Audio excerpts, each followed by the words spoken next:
Για κάποιους ανθρώπους είναι εύκολο να αποκοιμηθούν, ενώ ορισμένοι αγωνίζονται για λίγες ώρες ύπνου. Σε όποια κατηγορία κι αν ανήκετε, γιατί ξυπνάτε στη μέση της νύχτας. Η αϊπνία είναι ένα περίπλοκο θέμα, με περίπου 1 εκατομμύριο πιθανές εξηγήσεις. Υπάρχουν πολλοί λόγοι που μπορεί να διαταράσσετε ο ύπνος σας, από περιβαλλοντικούς παράγοντες ως και θέματα υγείας. Υπάρχουν τρόποι να κοιμηθείτε καλύτερα. Από χαλαρωτική γιόγκα, ως και φάρμακα. Με άλλα λόγια, υπάρχουν πολλά πράγματα που μπορεί να κάνει κάποιος για να κοιμηθεί, αλλά ποια είναι αυτά που πρέπει να αποφεύγει. Παρακάτω θα βρείτε μια λίστα με διάφορα πράγματα που δεν πρέπει να κάνετε αν θέλετε να κοιμάστε καλά. Γιατί εξακολουθείτε να ξυπνάτε τη νύχτα? Πολλοί άνθρωποι υποφέρουν από αϊπνία ή δυσκολία στον ύπνο. Κάποιοι αγωνίζονται για να αποκοιμηθούν, ενώ ορισμένοι προσπαθούν να μην ξυπνήσουν. Αν εξακολουθείτε να ξυπνάτε στη μέση της νύχτας, ανήκετε στη δεύτερη κατηγορία. Υπάρχουν διάφορες εξηγήσεις. Μερικοί άνθρωποι ξυπνούν λόγω άγχους, που επηρεάζει τα όνειρα. Κάποιοι ίσως αντιμετωπίζουν ορμονικά θέματα που τους προκαλούν να είναι σε εγρήγορση. Επίσης και οι εξωτερικοί παράγοντες είναι σημαντικοί. Αν υπάρχει κάποιος που ροχαλίζει ή ένας θορυβώδης γείτονας, ο ύπνος μπορεί να διαταραχθεί. Παρόλα αυτά, το να ξυπνήσετε δεν πρέπει να σας στερεί τις 8 ώρες ύπνου. Παρακάτω θα μάθετε τι πρέπει να αποφύγετε αν θέλετε να κοιμηθείτε και πάλι. 1. Μην σηκωθείτε. Αν καταλάβετε πως ξυπνάτε σιγά σιγά, προσπαθήστε να παραμείνετε ακίνητοι. Όταν συνειδητοποιείτε πως ξυπνήσατε, ίσως νιώσετε την επιθυμία να καθίσετε στο κρεβάτι. Ωστόσο, θα είναι καλύτερα να παραμείνετε ξαπλωμένοι. Αυτό συμβαίνει γιατί η κίνηση αυξάνει τον ρυθμό της καρδιάς. Όσο κοιμάστε, η καρδιά χτυπάει πιο αργά, ενώ οι επιπλέον κινήσεις θα την κάνουν να αντλήσει αίμα πιο γρήγορα.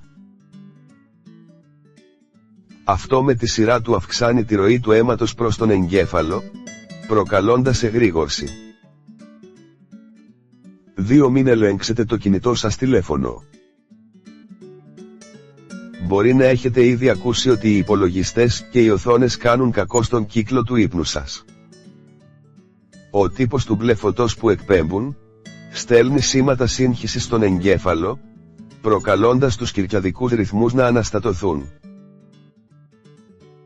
Το να ασχοληθείτε με κάποια συσκευή, κάνει το μυαλό να πιστεύει πως είναι μέρα. Επιπλέον, όλα τα παραπάνω δεσμεύουν το μυαλό και είναι δύσκολο να αποκοιμηθείτε ήσυχα. 3. Μην ελέγξετε τι ώρα είναι. Όμικρον με τον ό,τι κι αν κάνετε, μη δείτε το ρολόι σας. Είναι καλύτερα να έχετε ένα ρολόι που δεν ανάβει, αλλά να μπορείτε εύκολα να δείτε την ώρα. Το φως του ψηφιακού ρολογιού αποσπά την προσοχή. Δεν κάνει καλό στον κύκλο του ύπνου το να γνωρίζετε τι ώρα είναι.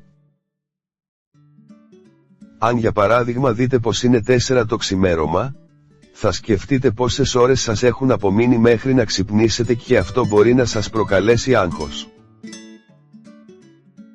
Το άγχος, σίγουρα δεν θα σας βοηθήσει να χαλαρώσετε και να αποκοιμηθείτε. Προσπαθήστε να καταπολεμήσετε την περιέργεια και μην κοιτάξετε το ρολόι.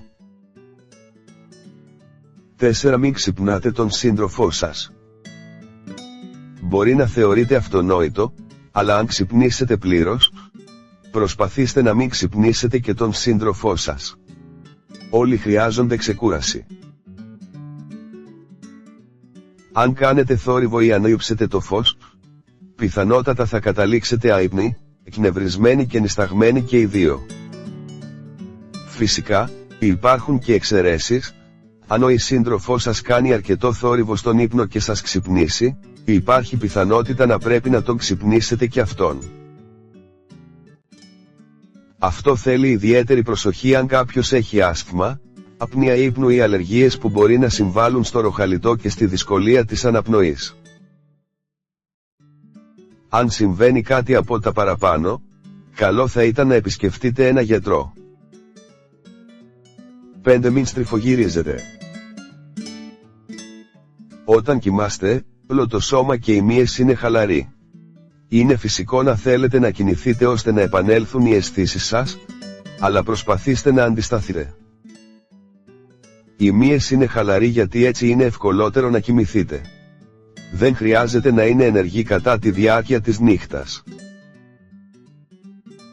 Όταν κινείστε, οι μύες ενεργοποιούνται.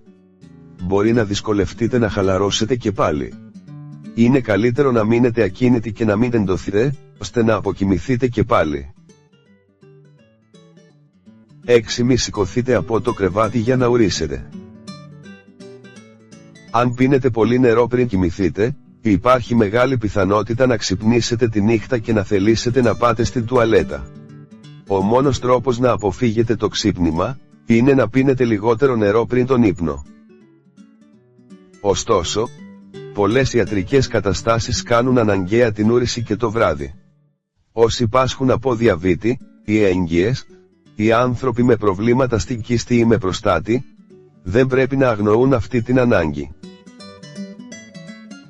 Το να σηκωθείτε από το κρεβάτι, να ανοίξετε το φως και να πλύνετε τα χέρια, είναι ενέργειες που στέλνουν στο εγκέφαλο το μήνυμα πως είναι πρωί. Έτσι, είναι δύσκολο να αποκοιμηθείτε και πάλι. Πώς μπορείτε να αποκοιμηθείτε ξανά και γρήγορα? Συνοψίζοντας, τι πρέπει να κάνετε για να αποκοιμηθείτε αν ξυπνήσετε στη μέση της νύχτας? Αρχικά, προσπαθήστε να μην σηκωθείτε και να μην κινηθείτε. Μείνετε χαλαροί στο στρώμα. Έπειτα, αναπνεύστε βαθιά και αργά, αφήνοντας το μυαλό να περιπλανηθεί άσκοπα. Αν δείτε πως εστιάζετε σε κάτι συγκεκριμένο, σκεφτείτε κάτι χαλαρωτικό μέχρι να μετατραπούν οι χαρούμενες σκέψεις σε όνειρα. Σε λίγη ώρα, θα έχετε αποκοιμηθεί ήρεμοι. Γιατί δεν πρέπει ποτέ να σηκώνεστε από το κρεβάτι τη νύχτα για να ουρήσετε.